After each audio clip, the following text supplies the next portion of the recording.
حسد کا مرض دینی حسد ہو جاتا ہے. بعض دینداروں کو دینی حسد، مشائخ کو بعض اوقات مشائخ سے ہو جاتا ہے حسد، علماء کو علماء سے ہو جاتا ہے، کبھی کسی تاجر کو تاجر سے ہو جاتا ہے، اور ویسے تو کسی سے بھی ہو سکتا ہے. حضرت حکیم الامت تھانوی رحمۃ اللہ سے کسی نے کہا حضرت مجھے حسد ہے، حسد کی بیماری. فرمایا کیا مجھ ہی سے تو نہیں؟ حدیث شریف میں ہے کہ اتقوا فراست المؤمن فإنه ينظر بنور اللہ، کہ مومن کی فراست سے ڈرو کہ اللہ کے نور سے دیکھتا ہے. پھر اس شخص نے کہا جی حضرت آپ ہی سے حسد ہے. گو علاجن نہیں احتیاطن صحیح، اہل دل کو دل اپنا دکھا دیجیے.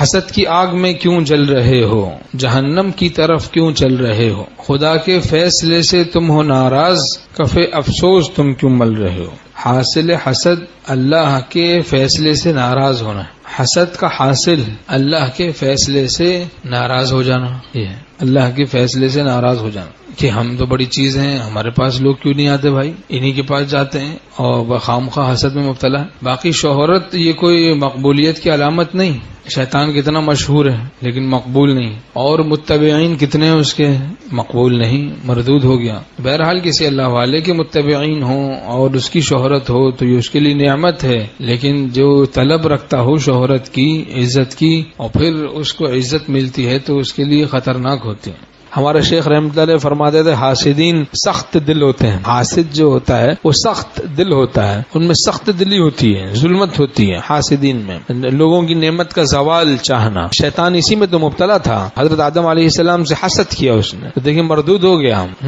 جلنے لگا، کوڑنے لگا، اور اپنے کو بہتر سمجھنے لگا، اپنے کو بہتر سمجھنے لگا. حضرت آدم علیہ السلام سے تکبر کیا. ان سارے امراض سے ہم کو چاہیے ہم لوگ بچے ہیں، جس سے شیطان مردود بنا، ان سارے گناہوں سے ہم کو چاہیے ہم لوگ بچیں. اور میرے دل کو جو بخشی تو نے آہوں کی فراوانی. سبحان اللہ.